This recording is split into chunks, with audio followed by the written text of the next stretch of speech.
नमस्कार दोस्तों, आप देख रहे हैं लाइफ विजन।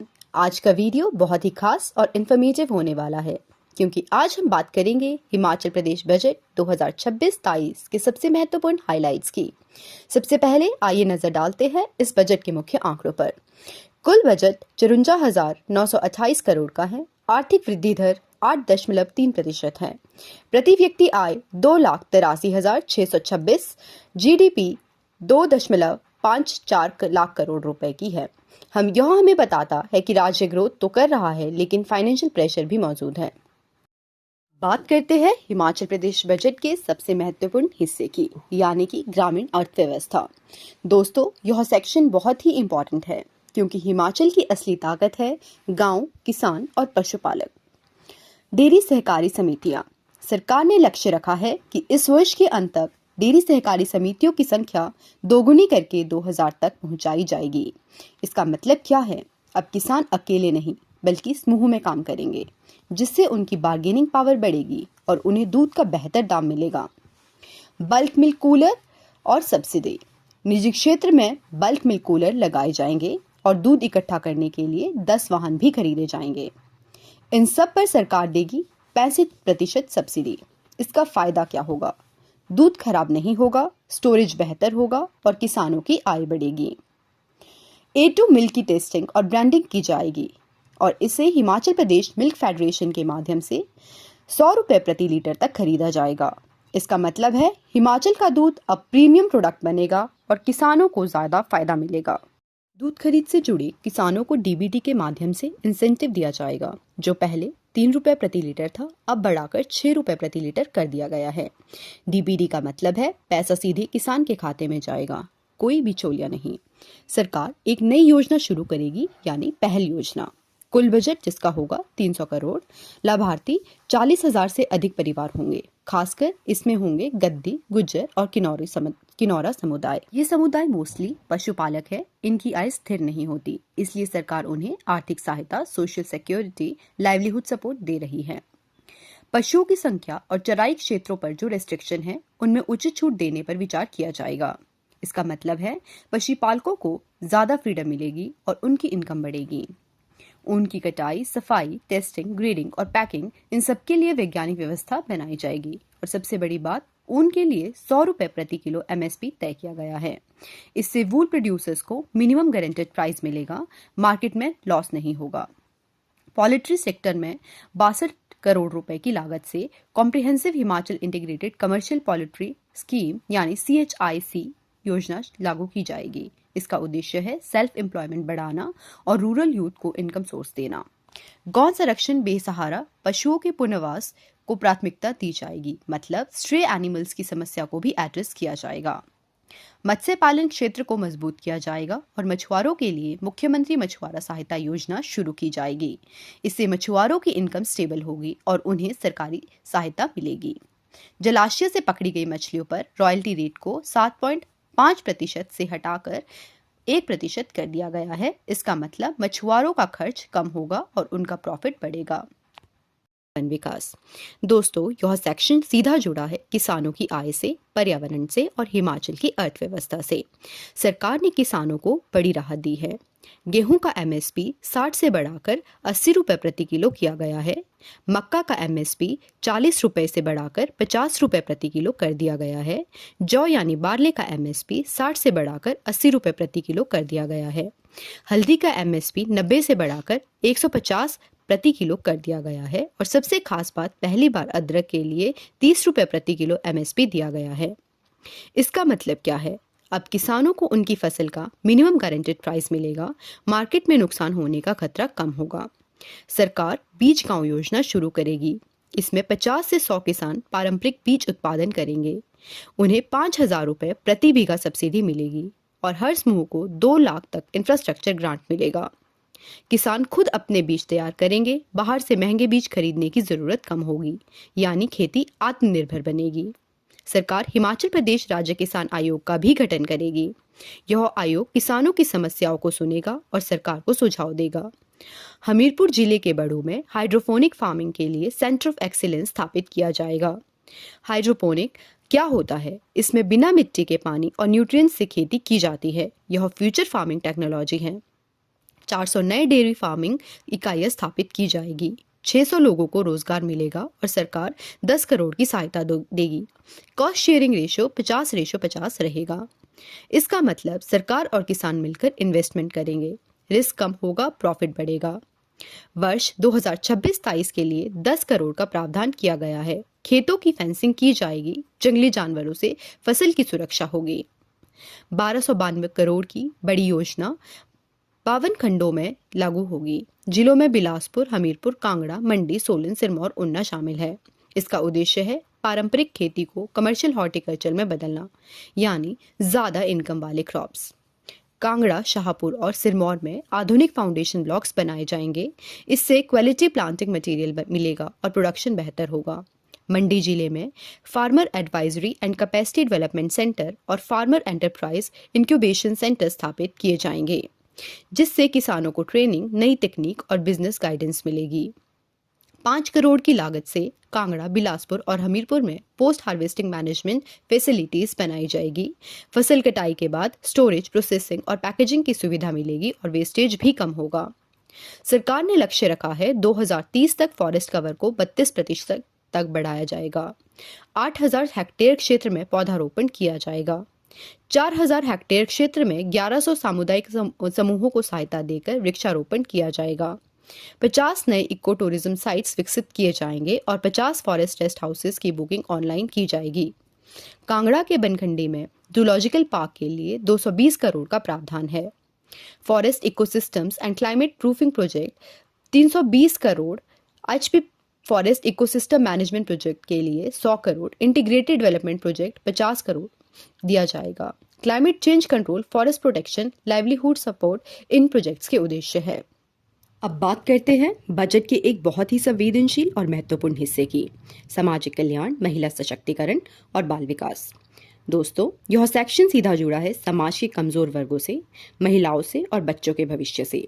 सरकार ने एक बड़ा फैसला लिया है। दिव्यांगजनों को मिलने वाली सामाजिक सुरक्षा पेंशन 1700 रुपए से बढ़ाकर 3000 रुपए प्रतिमाह कर दी गई है। इसका मतलब दिव्यांग व्यक्तियों को अब ज्यादा आर्थिक सहायता मिलेगी और उनका जीवन स्तर बेहतर होगा। मानसिक बीमारी से ठीक हो चुके और परिवार द्वारा स्वीकार न किए गए व्यक्तियों के लिए 2 नए हाफवे होम्स स्थापित किए गए हैं। हाफवे होम्स क्या होते हैं? यह ऐसी जगह होती है जहां मरीज धीरे धीरे सामान्य जीवन में वापस आते हैं, यानी रिहैबिलिटेशन सिस्टम मजबूत किया जा रहा है। सुंदरनगर में विशेष आवश्यकताओं वाले बच्चों के लिए संस्थान की क्षमता 150 से बढ़ाकर 200 की जाएगी। इसका मतलब ज्यादा बच्चों को स्पेशल केयर और एजुकेशन मिलेगी। इस योजना के तहत ग्रामीण क्षेत्रों की महिलाओं को 3 लाख तक का सब्सिडाइज लोन दिया जाएगा ताकि वे स्वरोजगार इकाइयां स्थापित कर सके। इसका सीधा मतलब महिलाएं सेल्फ डिपेंडेंट बनेगी और घर बैठे इनकम जनरेट कर पाएगी। मुख्यमंत्री कन्यादान योजना और मुख्यमंत्री शगुन योजना को मिलाकर एक नई योजना शुरू की जाएगी, शुभ विवाह योजना। इसके तहत बीपीएल परिवारों की और 21 वर्षों से अधिक आयु की पात्र बालिकाओं, महिलाओं को विवाह के समय 51,000 रुपए की वित्तीय सहायता दी जाएगी। इसका उद्देश्य है गरीब परिवारों पर शादी का बोझ कम करना और बेटियों को सम्मानजनक सहायता देना। सशक्त महिला योजना और वो दिन योजना को एक साथ मिलाया जाएगा और इन्हें सशक्त नारी स्वस्थ परिवार एकीकृत मिशन के तहत लागू किया जाएगा। इसका मतलब अलग अलग योजनाओं को जोड़कर ज्यादा प्रभावी बनाया जाएगा और रिसोर्सेज का सही उपयोग होगा। यौन शोषण से पीड़ित बालिकाओं और महिलाओं के लिए एक नई योजना शुरू की जाएगी। इससे उन्हें मिलेगा सम्मान, आत्मविश्वास, आर्थिक सहायता, सामाजिक पुनर्वास। कोटला बड़ोग सिरमौर में मॉडल डी एडिक्शन सेंटर के पास 2 करोड़ रुपए की लागत से ऑब्जर्वेशन होम और स्पेशल होम स्थापित किए जाएंगे। यह संस्थान बच्चों और जरूरतमंद लोगों के पुनर्वास के लिए होंगे।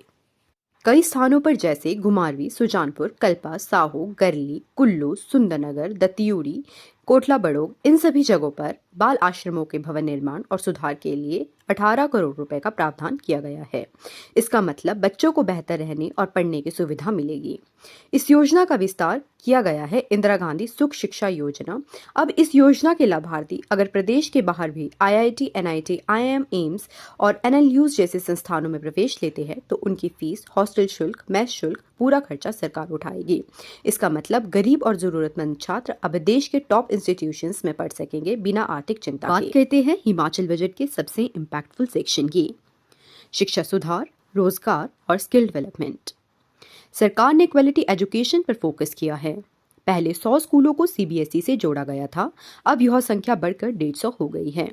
इसका मतलब बच्चों को बेहतर सिलेबस और नेशनल लेवल की एजुकेशन मिलेगी। हिमाचल बोर्ड से जुड़े 300 सीनियर सेकेंडरी स्कूल्स को सीबीएसई जैसी सुविधाएं दी जाएगी। अगले वर्ष 150 और स्कूल सीबीएसई से जोड़े जाएंगे और 150 स्कूलों को अपग्रेड किया जाएगा। इन सभी स्कूलों के लिए एक डेडिकेटेड कैडर बनाया जाएगा। बच्चों को सप्ताह में 2 दिन एक्स्ट्रा न्यूट्रिशन देने के लिए 17 करोड़ रुपए का प्रावधान किया गया है। नए भवन बनाए जा रहे हैं और पुराने स्कूल अपग्रेड किए जा रहे हैं। 49 स्कूलों के लिए 99 करोड़ का बजट दिया गया है। कई जिलों में स्पोर्ट्स हॉस्टल्स को अपग्रेड किया जाएगा और प्रशिक्षित कोच तथा स्टाफ नियुक्त किया जाएगा। सभी सीनियर सेकेंडरी स्कूल्स में क्लर्क और मल्टीटास्क वर्कर्स के पद भरे जाएंगे।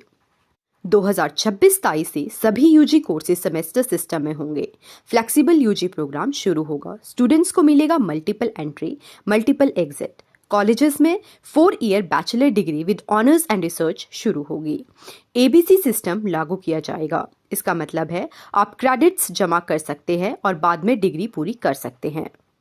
मल्टी डिसिप्लिनरी अप्रोच को बढ़ावा दिया जाएगा। कॉलेजेस में अप्रेंटिसशिप एम्बेडेड डिग्री प्रोग्राम शुरू होंगे। टायर 1 कॉलेजेस में फॉरेन लैंग्वेजेस पढ़ाई जाएगी। हमीरपुर में पहला साइंस कॉलेज, देहरा कांगड़ा में फाइन आर्ट्स कॉलेज स्थापित किया जाएगा। कई कॉलेजेस को स्पोर्ट्स पर्सपेक्टिव से डेवलप किया जाएगा, जैसे घुमारवी, चंबा, हमीरपुर, धर्मशाला, कुल्लू, मंडी आदि।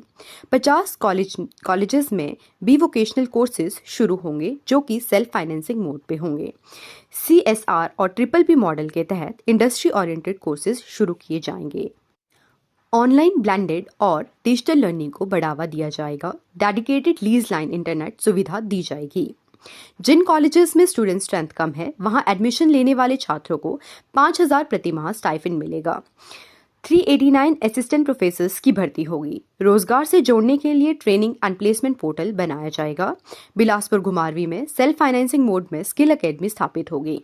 11 पॉलिटेक्निक्स और 1 इंजीनियरिंग कॉलेज में फ्यूचर ओरिएंटेड कोर्सेज शुरू होंगे। दोस्तों, अब बात करते हैं हिमाचल बजट के एक बेहद महत्वपूर्ण और भविष्य से जुड़े सेक्शन की। हरित हिमाचल, स्वच्छ ऊर्जा और जलवायु परिवर्तन से लड़ने की तैयारी। दोस्तों, यह सिर्फ एक सेक्शन नहीं है बल्कि हिमाचल को ग्रीन एनर्जी स्टेट बनाने की दिशा है। रिवैम्प डिस्ट्रीब्यूशन सेक्टर स्कीम यानी RDSS के तहत बिजली व्यवस्था को मजबूत करने के लिए 450 रुपए करोड़ खर्च किए जाएंगे। इसका मतलब बिजली कटौती कम होगी, सिस्टम मजबूत होगा, लॉस कम होगा। ऊर्जा क्षेत्र में ग्लोबल स्टैंडर्ड्स लाने के लिए यूनिफॉर्म एनवायरमेंट सोशल पॉलिसी लागू की जाएगी और इंटीग्रेटेड रिसोर्स प्लानिंग सिस्टम शुरू किया जाएगा, जिसका मतलब है बिजली उत्पादन और वितरण अब इंटरनेशनल स्टैंडर्ड्स पर होगा। 6 बड़े सोलर प्रोजेक्ट्स लगाए जाएंगे जो कि होंगे स्नेहर 11 मेगावाट, दवोटा 9 मेगावाट, टिहरा खास 6 मेगावाट, माजरा 8 मेगावाट, गंडल 10 मेगावाट, सुकोह 5 मेगावाट। अब जानते हैं बैटरी एनर्जी स्टोरेज सिस्टम यानी BESS है क्या। बैटरी में बिजली स्टोर होगी, रात में भी बिजली सप्लाई पॉसिबल हो सकेगी। सिरमौर के पांवटा साहिब में 200 मेगावाट एम्पेयर क्षमता का GIS सब स्टेशन बनेगा जिसकी लागत 124 करोड़ होगी। कांगड़ा जिले में धर्मशाला और बैजनाथ में 63 मेगावोल्ट एम्पेयर के 2 GIS सब स्टेशन बनाए जाएंगे जिनकी लागत 221 करोड़ होगी। GIS सब स्टेशन का मतलब क्या है? कॉम्पैक्ट और मॉडर्न पावर सिस्टम जो कम जगह में ज्यादा एफिशिएंसी दे। घटकुंड से माजरा तक 29 किलोमीटर लंबी ट्रांसमिशन लाइन बनाई जाएगी जिसकी लागत 41 करोड़ होगी। इसका फायदा बिजली सप्लाई और तेज और रिलायबल होगा। राजीव गांधी स्टार्टअप सौर योजना के तहत 100 किलोवाट से 2 मेगावाट तक सोलर प्रोजेक्ट्स लगाए जाएंगे जिसका सब्सिडी स्ट्रक्चर कुछ इस तरह है। जनजातीय क्षेत्रों के लिए 5% और अन्य क्षेत्रों के लिए 4%, जिसका मतलब है लोग सोलर एनर्जी में इन्वेस्ट करेंगे और सेल्फ एम्प्लॉयमेंट भी बढ़ेगा। Panchayat solar income model. ग्राम पंचायतों में 500 किलोवाट के सोलर प्लांट्स लगाए जा रहे हैं। इससे होने वाली आय का 30% हिस्सा पंचायत को मिलेगा, 20% हिस्सा गरीब वर्ग के कल्याण पर खर्च होगा। इसका मतलब गांव खुद इनकम जनरेट करेंगे और गरीबों को सीधा फायदा मिलेगा। दोस्तों, अब बात करते हैं हिमाचल बजट के सबसे महत्वपूर्ण और संवेदनशील सेक्शन की। स्वास्थ्य सेवाएं, अस्पतालों का आधुनिकीकरण और बेहतर इलाज की सुविधाएं। दोस्तों, यह सेक्शन सीधा जुड़ा है आपकी और हमारी जिंदगी से। गवर्नमेंट मेडिकल कॉलेज चंबा और हमीरपुर में 25 करोड़ रुपए की प्रति संस्थान की लागत से एडवांस टेस्टिंग लैब स्थापित की जाएगी। इसका मतलब अब मरीजों को बेहतर और तेज जांच सुविधा मिलेगी। आईजीएमसी शिमला, जीएमसी टांडा, हमीरपुर और नेरचौक में 20 करोड़ की लागत से बोन मैरो ट्रांसप्लांट यूनिट स्थापित होंगे और साथ ही 40 करोड़ से पैट स्कैन मशीन खरीदी जाएगी और पैट स्कैन सुविधा जल्द शुरू होगी। यह कैंसर और गंभीर बीमारियों के इलाज में बहुत जरूरी है। चमियाना में 20 करोड़ की डिजिटल सब्ट्रैक्शन एंजियोग्राफी मशीन खरीदी जाएगी। आईजीएमसी शिमला में 5 करोड़ से एनेस्थीसिया उपकरण, 3.68 करोड़ से ओबीजी मशीनें, 2.38 करोड़ से अन्य मशीनरी और 5 करोड़ से 4000 लैप्रोस्कोपिक और इलेक्ट्रोसर्जिकल यूनिट्स खरीदे जाएंगे। 18 डे केयर कैंसर सेंटर्स और 4 टर्शरी कैंसर सेंटर्स स्थापित होंगे। आईजीएमसी टांडा, एम्स बिलासपुर, हमीरपुर में टेली ऑन्कोलॉजी सेवाएं शुरू होगी। लड़कियों की सुरक्षा के लिए एचपी वैक्सीनेशन प्रोग्राम शुरू किया जाएगा। यह सर्वाइकल कैंसर से बचाव के लिए बहुत जरूरी है। नशे की समस्या से निपटने के लिए स्टेट एक्शन प्लान बनाया जाएगा। 232 मेडिकल ऑफिसर की पोस्ट भरी जाएगी। 150 स्टाफ नर्स, 30 रेडियोग्राफर, 4 फार्मासिस्ट, 500 रोगी मित्र और 99 OTAs की भर्ती होगी। हमीरपुर कैंसर इंस्टीट्यूट में 459 पद भरे जाएंगे। एनएचएम कर्मचारियों को 14,000 रुपए की वृद्धि और बाकी को 5% सैलरी इंक्रीज की जाएगी। डॉक्टर्स की सैलरी 33,660 से बढ़ाकर 40,000 की जाएगी। एविडेंस बेस्ड आयुर्वेदा को बढ़ावा दिया जाएगा। आयुर्वेदा रिसर्च विंग स्थापित होंगे। हाई एटीट्यूड मेडिसिनल प्लांट्स के लिए हर्बल गार्डन स्थापित करने की योजना है। हिमोस्थाम स्कीम के तहत 3 आयुर्वेदिक फार्मेसीज को मॉडर्न बनाया जाएगा। 1 करोड़ रुपए की ग्रांट और मल्टीटास्क वर्कर्स की नियुक्ति की जाएगी। अब बात करते हैं हिमाचल बजट के एक ऐसे सेक्शन की जो सीधा जुड़ा है रोजगार से, पर्यटन से और प्रदेश की अर्थव्यवस्था से। जी हाँ दोस्तों, पर्यटन एवं नागरिक उड्डयन विकास। सरकार पब्लिक प्राइवेट मोड में एक सुरक्षित डिजिटल विजिटर रजिस्ट्रेशन सिस्टम और टूरिज्म इंटेलिजेंस सिस्टम शुरू करेगी। इसका मतलब अब पर्यटकों का डाटा बेहतर तरीके से मैनेज होगा। सुरक्षा और प्लानिंग दोनों को मजबूत होंगे। Sustainable and inclusive tourism development project के तहत पूरे प्रदेश में skill training and support consultant centres स्थापित होंगे, यानी स्थानीय युवाओं को टूरिज्म में ट्रेनिंग मिलेगी और रोजगार के नए अवसर बनेंगे। वर्ष 2026-27 में 345 करोड़ 34 लाख रुपए विभिन्न पर्यटन विकास कार्य पर खर्च किए जाएंगे। कोल्डर महादेव में सड़क किनारे सुविधाएं विकसित होगी। शिमला में वेलनेस सेंटर बनाए जाएंगे। नगरोटा बगवा में अत्याधुनिक फव्वारे यानी फाउंटेन्स लगाए जाएंगे और अटल बायोनेटिक गार्डन का निर्माण व विकास होगा। गग्गल कांगड़ा हाईवे अड्डे के विस्तार के लिए भूमि अधिग्रहण प्रक्रिया पूरी हो चुकी है। इसके लिए 349 करोड़ का रिहैबिलिटेशन एंड रीसेटलमेंट प्लान भी मंजूर किया गया है और कांगड़ा एरोसिटी नाम से एक नया शहर विकसित किया जाएगा। जो होटल पर्यावरण अनुकूल होंगे, जीरो वेस्ट सिस्टम अपनाएंगे और स्थानीय पंचायतों के साथ काम करेंगे, उन्हें सस्टेनेबिलिटी सर्टिफिकेट दिया जाएगा। Tourism investment promotion council 50 crore से अधिक निवेश वाली परियोजनाओं के लिए सिंगल विंडो सिस्टम प्रदान करेगी, यानी निवेशकों को अब कम परेशानी और जल्दी अप्रूवल मिलेगा। ग्रामीण हिमाचल में रूरल टूरिज्म को बढ़ावा दिया जाएगा। चयनित गांवों को टूरिज्म विलेज घोषित किया जाएगा। वहां लोक संस्कृति, पारंपरिक भोजन, हस्तशिल्प, लोक कथाएं को टूरिज्म प्रोडक्ट में बदला जाएगा। HP वुमेन्स टूरिज्म फंड बनाया जाएगा, जिससे महिलाओं को टूरिज्म में बिजनेस शुरू करने में मदद मिलेगी। साथ ही शी ट्रैवल्स इनिशिएटिव शुरू होगा, जो महिलाओं के लिए सुरक्षित ट्रैवल इकोसिस्टम बनाएगा। सरकार अब एक्सपेरिमेंटल टूरिज्म पर फोकस करेगी। चयनित स्थानों पर नाइट टूरिज्म की शुरुआत होगी, यानी पर्यटक रात में भी एक्टिविटीज एंजॉय कर सकेंगे। इससे इनकम बढ़ेगी।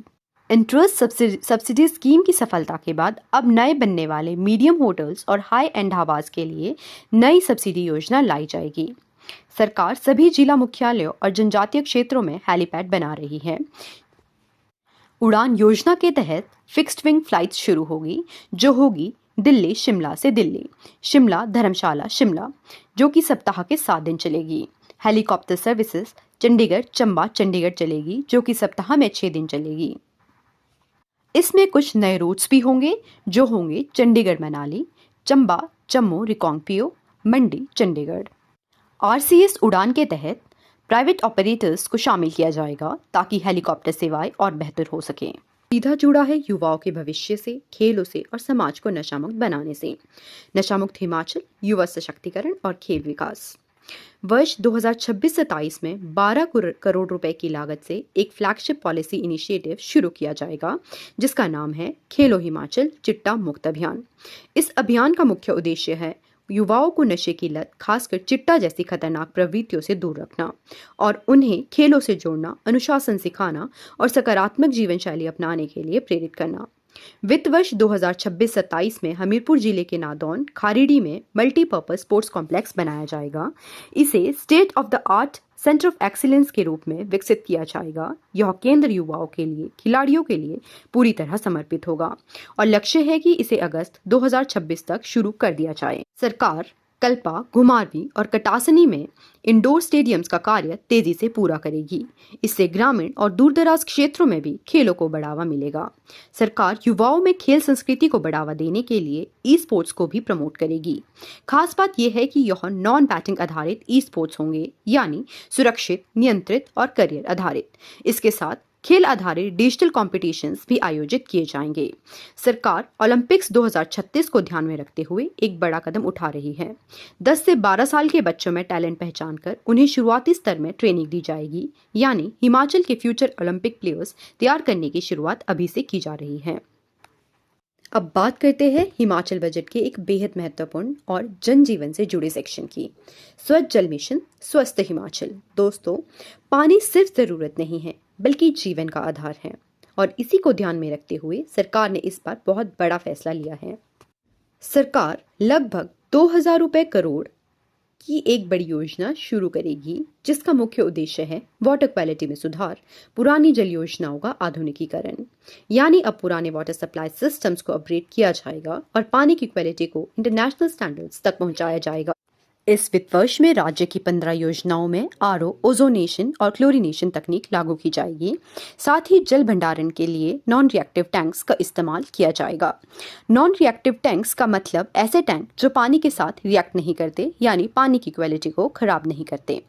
प्रभावी क्लोरिनेशन के लिए शुरुआत में 1000 जल आपूर्ति योजनाओं में क्लोरीन डोजिंग सिस्टम को क्लोरीन गैस प्रणाली में बदला जाएगा। इसका मतलब पहले जो साधारण क्लोरीन डाली जाती थी, अब उसकी जगह मॉडर्न गैस बेस्ड सिस्टम आएगा जो ज्यादा इफेक्टिव और कंट्रोल्ड होगा। वर्ष 2026-27 में 587 और भूजल आधारित योजनाओं में जल शोधन संयंत्र, वाटर ट्रीटमेंट प्लांट्स बनाए जाएंगे। यानी अब हर क्षेत्र में पानी को सप्लाई से पहले क्लीन किया जाएगा। पहले चरण में 55 सीवेज ट्रीटमेंट प्लांट्स में ट्रीटेड वेस्ट वाटर को प्राकृतिक जल स्रोतों में छोड़ने से पहले क्लोरीनेशन की व्यवस्था की जाएगी। इसका मतलब अब गंदा पानी सीधे नदियों में नहीं जाएगा बल्कि पहले उसे साफ किया जाएगा। लगभग 200 किलोमीटर पुरानी पाइपलाइन जिनकी उम्र पूरी हो चुकी है, उन्हें चरणबद्ध तरीके से बदला जाएगा। इससे पानी का लीकेज कम होगा, कंटामिनेशन कम होगा, सप्लाई बेहतर होगी। शिमला शहर के लिए एक बड़ा कदम उठाया गया है। सतलुज नदी पर स्थित जल शोधन संयंत्र में लगभग 15 करोड़ की लागत से ओजोनेशन सिस्टम लगाया जाएगा। साथ ही पायलट आधार पर RO सिस्टम भी लगाया जाएगा। यानी शिमला में वाटर प्यूरिफिकेशन अब हाईटेक लेवल पर होगा। और सबसे बड़ी बात, लगभग 10,000 घरों को इस वर्ष 24/7 पानी की आपूर्ति दी जाएगी। यानी अब 1000 घरों के लिए पानी सिर्फ कुछ घंटों के लिए नहीं बल्कि पूरे दिन उपलब्ध होगा। बात करते हैं हिमाचल बजट के उस सेक्शन की जो सीधे जुड़ा है सड़क सुविधा से, यात्रा को आसान बनाने से और विकास की रफ्तार से, यानी अवसंरचना प्रोत्साहन, सड़कें एवं परिवहन। कांगड़ा से कुल्लू के बीच शिमला, बधानी, भूंतर, जोत, कुल्लू सड़क को 2 लेन बनाया जाएगा। साथ ही भूंतर जोत सुरंग का निर्माण भी होगा। यह पूरा कार्य NHAI द्वारा जल्द शुरू किया जाएगा। इसका मतलब अब यात्रा होगी तेज, सुरक्षित और आरामदायक। भूभू भाटा सड़क 2 हिस्सों में बनाई जाएगी। पहला हिस्सा स्पीति घाटी में, दूसरा हिस्सा भाटा टॉप से किन्नौर तक। स्पीति वाले हिस्से में 62 किलोमीटर सड़क का निर्माण किया जाएगा। बाकी हिस्से के लिए औपचारिकताएं पूरी कर जल्द काम शुरू होगा। PMGSY 4 के तहत राज्य ने 1460 बस्तियों को सड़क से जोड़ने का लक्ष्य रखा है। 538 किलोमीटर सड़कों के लिए 294 परियोजनाओं को मंजूरी मिली है। कुल अनुमानित लागत 2244 करोड़ है। PMGS5 फेज 2 के तहत 2000 करोड़ रुपए की लागत 800 किलोमीटर सड़कों का प्रस्ताव रखा गया है, यानी गांव-गांव तक सड़क पहुंचेगी और कनेक्टिविटी मजबूत होगी। PMGSY 1 के तहत जो सड़कें अधूरी थी, जैसे डोडरा कवार रोड, उन्हें पूरा करने के लिए समय सीमा 31 मार्च 2027 तक बढ़ा दी गई है। साथ ही जंजहली जालोर डेवलप सड़क का काम भी तेजी से चला दिया गया है। कई बड़ी सड़क परियोजनाओं को मंजूरी मिली है।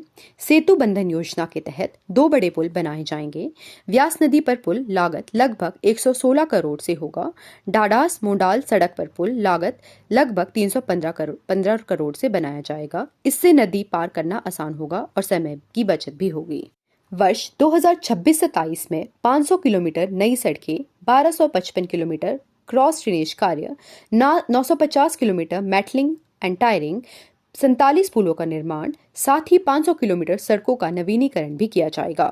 पर्यावरण को ध्यान में रखते हुए सरकार अब टनलिंग पर फोकस कर रही है और चंबा पांगी तथा जलोड़ी जोत टनल का प्रस्ताव तैयार किया गया है। टनल बनने से दूरी कम होगी, समय बचेगा और मौसम का असर कम होगा। लोक निर्माण विभाग और जल शक्ति विभाग में जॉइंट कैडर के माध्यम से 149 सहायक अभियंता सिविल के पद भरे जाएंगे। इससे प्रोजेक्ट्स जल्दी पूरे होंगे और काम की क्वालिटी बेहतर होगी। इस पूरे सेक्शन से साफ पता चलता है कि सरकार कनेक्टिविटी बढ़ाने पर जोर दे रही है। गांव शहर की दूरी कम की जा रही है और इंफ्रास्ट्रक्चर को मजबूत किया जा रहा है, यानी strong roads is equal to strong Himachal. अब बात करते हैं हिमाचल बजट के उस सेक्शन की जो सीधे जुड़ा है गांव के विकास से, गरीब परिवारों की सहायता से और शहरों के आधुनिकीकरण से, यानी ग्रामीण पंचायती राज एवं शहरी विकास। सरकार सर्वे के माध्यम से BPL सूची को बदले बिना प्रदेश के सबसे गरीब परिवारों की पहचान करेगी, यानी जो वास्तव में सबसे जरूरतमंद हैं, उन्हें टारगेटेड तरीके से सहायता दी जाएगी। सरकार 1 लाख अति गरीब परिवारों को चिन्हित करेगी और उनके लिए मुख्यमंत्री अपना सुखी परिवार योजना शुरू करेगी।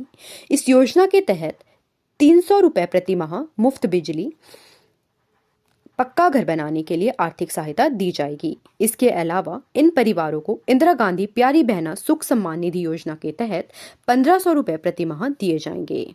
सरकार का मानना है कि मनरेगा को VBG रामजी योजना में बदलना सही नहीं है, क्योंकि इससे रोजगार गारंटी कमजोर होगी और राज्य पर वित्तीय बोझ पड़ेगा। इसलिए राज्य अगले वर्ष 4 करोड़ मैंडेट्स सृजित करेगा, लेकिन इसके लिए 50 से 60 करोड़ का अतिरिक्त बोझ पड़ेगा और सरकार इस मुद्दे पर केंद्र से बात करेगी। पंचायत सचिव के 1500 पदों को चरणबद्ध तरीके से भरा जाएगा। साथ ही पंचायत चौकीदारों के खाली पद भी भरे जाएंगे। इससे पंचायतों की कार्यक्षमता बढ़ेगी और सेवाएं बेहतर होगी। राज्य में कई जगह पर municipal shared services centres MSSC स्थापित किए जाएंगे। साथ ही हमीरपुर में state level implementation centre SIC बनाया जाएगा। इससे नागरिक सेवाएं पूरी होगी। शहरी निकायों को बेहतर बनाने के लिए सरकार ने फंड आवंटित किया है। नगर परिषद ज्वाली को 25 लाख रुपए, नगर पंचायत को 50-50 लाख रुपए दिए जाएंगे। CBD परियोजना के तहत शिमला शहर में 400 करोड़ से 200 करोड़ की लागत से आधुनिक सुविधाओं का विकास किया जाएगा। इसका मतलब शिमला को एक मॉडर्न कमर्शियल हब बनाया जाएगा। प्रदेश के 8 शहरों को creative redevelopment of cities growth hubs के रूप में विकसित किया जाएगा। शिमला, धर्मशाला, नाहन, पालमपुर, उन्ना, देहरा, झुंडा, रामपुर, यानी इन शहरों को फ्यूचर रेडी बनाया जाएगा। इंफ्रास्ट्रक्चर और इकोनॉमी दोनों मजबूत किए जाएंगे। हम बात करेंगे हिमाचल बजट के सबसे मॉडर्न और फ्यूचर वाले सेक्शन की, यानी IT एवं नवाचार और कुशल गवर्नेंस। ये दोनों सेक्शन मिलकर तय करते हैं कि आने वाले समय में हिमाचल कितना डिजिटल और स्मार्ट स्टेट बनेगा। Centre of excellence IT Solan के वाकना घाट में एक बड़ा सेंटर ऑफ एक्सेलेंस IT स्थापित किया जाएगा। इसमें शामिल होगा artificial intelligence lab, machine learning lab, startup incubation facility. इसका मतलब अब हिमाचल में भी नए स्टार्टअप बनेंगे, युवाओं को टेक्नोलॉजी के मौके मिलेंगे, IT सेक्टर मजबूत होगा।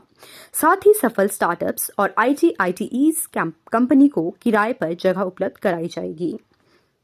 शिमला में एक और centre of excellence in artificial intelligence बनाया जाएगा, यानी हिमाचल अब AI हब बनने की दिशा में आगे बढ़ रहा है।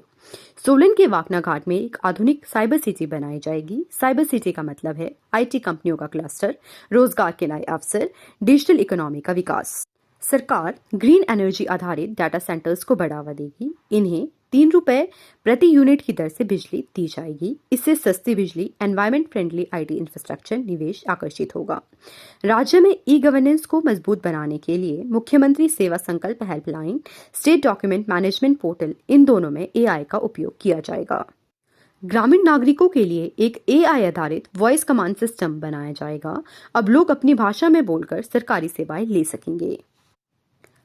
लंबित राजस्व मामलों को कम करने के लिए सरकार ने अक्टूबर 2023 से तहसील स्तर पर राजस्व लोक अदालतें शुरू की। इससे लाखों मामलों का निपटारा हुआ, लंबित मामलों में कमी आई।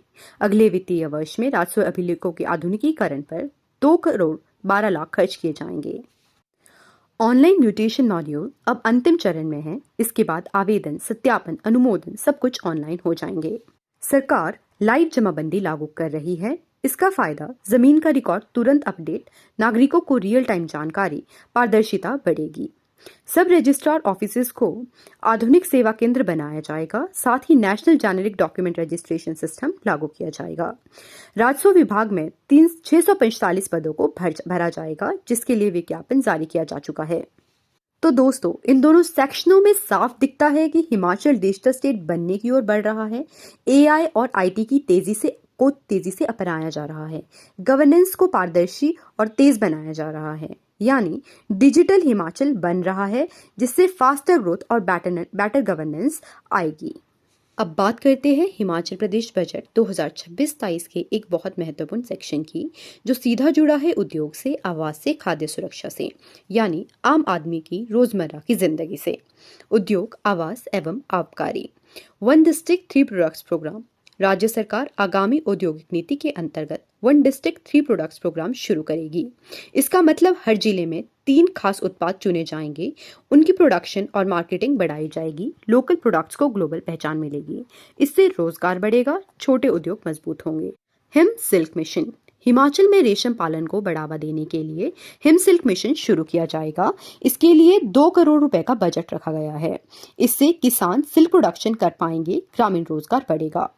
वर्ष 2026-27 में 10,000 युवाओं को औद्योगिक प्रशिक्षण दिया जाएगा और हर प्रशिक्षु को 2,000 रुपए प्रति माह स्टाइपेंड दिया जाएगा। इससे स्किल डेवलपमेंट होगा, युवाओं को रोजगार मिलेगा। नशा मुक्त समाज बनाने के लिए हर महीने 1 सप्ताह का डी एडिक्शन अवेयरनेस कैंपेन चलाया जाएगा। इसका उद्देश्य युवाओं को नशे से दूर रखना, स्वस्थ समाज बनाना है। Modern township development. हिमाचल की सुंदरता को देखते हुए सरकार आधुनिक टाउनशिप विकसित करेगी। ये टाउनशिप बनेंगे Solan, him Chandigarh, Sirmaur, him Panchkula, Kangra valley township. इससे प्लान सिटीज बनेंगे, पर्यटन और निवेश बढ़ेगा। अंतर्राष्ट्रीय स्तर पर मेडल जीतने वाले खिलाड़ियों को रियायती दरों पर आवासीय प्लॉट दिए जाएंगे। इसके लिए सरकार नई नीति बनाएगी। अब हम बात करते हैं अगले सेक्शन की, जो है खाद्य सुरक्षा एवं नागरिक सुविधाएं। Pipe natural gas PNG network. सरकार राज्य में पाइप नेचुरल गैस नेटवर्क को मजबूत करेगी और नए सीएनजी स्टेशन भी स्थापित किए जाएंगे। इससे सस्ती गैस उपलब्ध होगी, प्रदूषण कम होगा। 5.30 लाख मैट्रिक टन खाद्यान्न वितरण।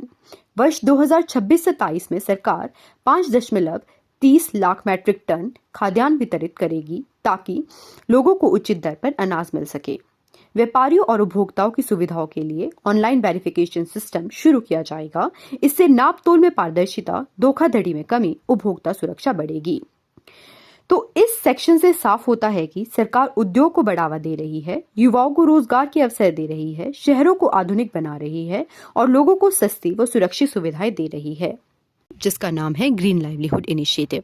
इसके तहत औषधीय पौधों की खेती को बढ़ावा दिया जाएगा। हर साल किसानों को 12 लाख पौधे मुफ्त दिए जाएंगे। इसका मतलब किसानों की आय बढ़ेगी, हर्बल इंडस्ट्री को बढ़ावा मिलेगा, पर्यावरण संरक्षण भी होगा। सरकार पाइन नीडल्स, चीड़ की पत्तियों और अन्य बायोमास से ऊर्जा उत्पादन को बढ़ावा दे रही है। इससे जंगलों से आग कम लगेगी, स्थानीय लोगों को रोजगार मिलेगा। रिफॉरेस्टेशन।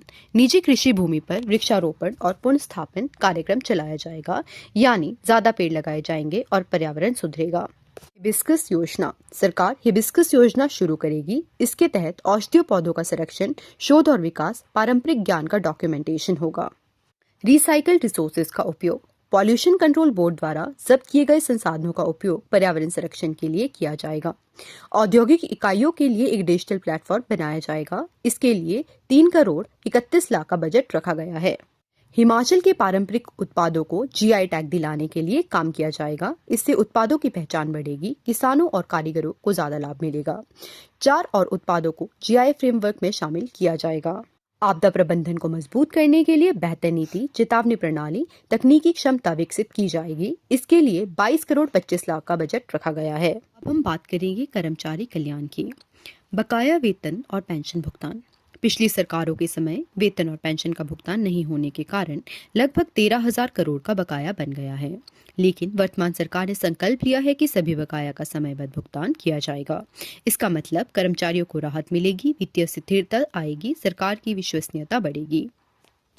अब हम बात करते हैं उस सेक्शन की जिसका इंतजार हर कर्मचारी और कार्यकर्ता करता है, यानी मानदेय वृद्धि। और इसके बाद हम समझेंगे सरकार का फाइनेंशियल डिसिप्लिन प्लान। आंगनबाड़ी कार्यकर्ताओं के मानदेय में 1,000 रुपए की बढ़ोतरी की गई है। अब उन्हें मिलेगा 11,500 प्रति माह, यानी महिला सशक्तिकरण की दिशा में यह एक बड़ा कदम है। मिनी आंगनबाड़ी कार्यकर्ताओं को भी 1,000 रुपए की बढ़ोतरी की गई है। अब उनका मानदेय होगा 8300 प्रति माह। सहायिकाओं को भी 1,000 रुपए की बढ़ोतरी की गई है। अब उन्हें मिलेगा 6800 प्रति माह। आशा वर्कर्स के लिए भी 1,000 रुपए की बढ़ोतरी की गई है। अब उन्हें भी मिलेगा 6800 प्रति माह। सिलाई शिक्षकों के मानदेय में भी 1,000 रुपए की बढ़ोतरी की घोषणा की गई है। अब बात करते हैं उन कर्मचारियों की जिनके मानदेय में 500 की बढ़ोतरी की गई है, जिसमें आते हैं mid day workers, water carriers, जल रक्षक, मल्टीपर्पज वर्कर्स और multitask workers, pump operators, panchayat चौकीदार, राजस्व तलवार, एसएमसी शिक्षक, IT teachers, SPOs, part time multitask workers.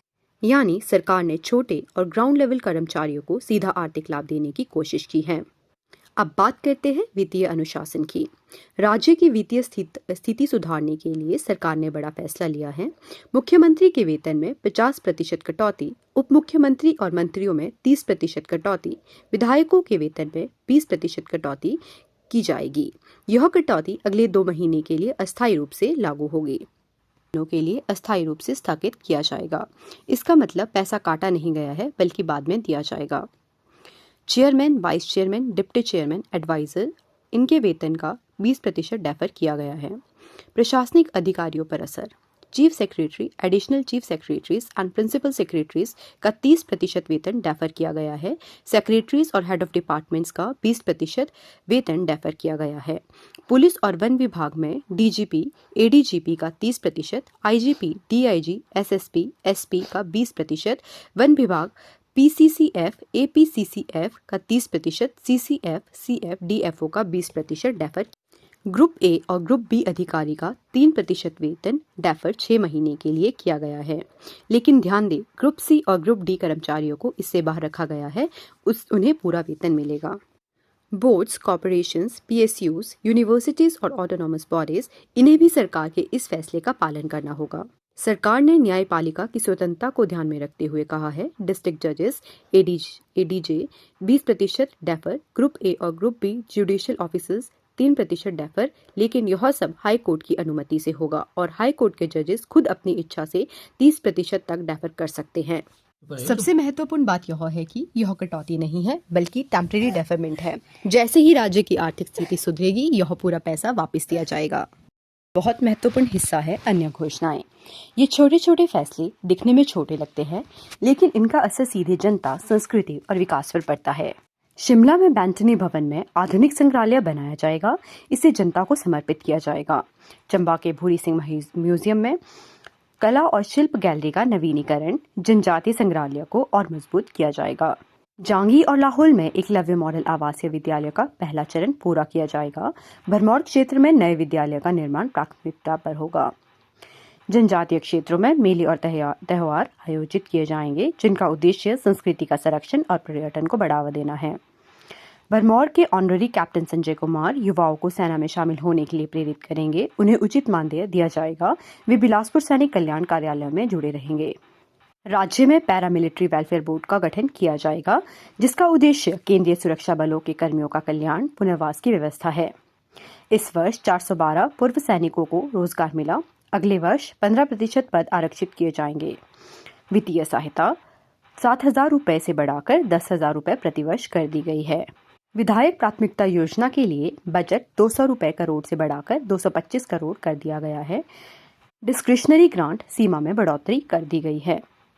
इस सेक्शन से साफ दिखता है कि संस्कृति और विरासत पर फोकस किया गया है। जनजातीय क्षेत्रों का विकास, युवाओं और सैनिकों के लिए समर्थन और स्थानीय विकास को बढ़ावा यानी inclusive development and cultural growth को बढ़ावा दिया गया है। अगर आपको यह वीडियो पसंद आया है तो लाइक करें, शेयर करें और लाइव विजन चैनल को सब्सक्राइब जरूर करें।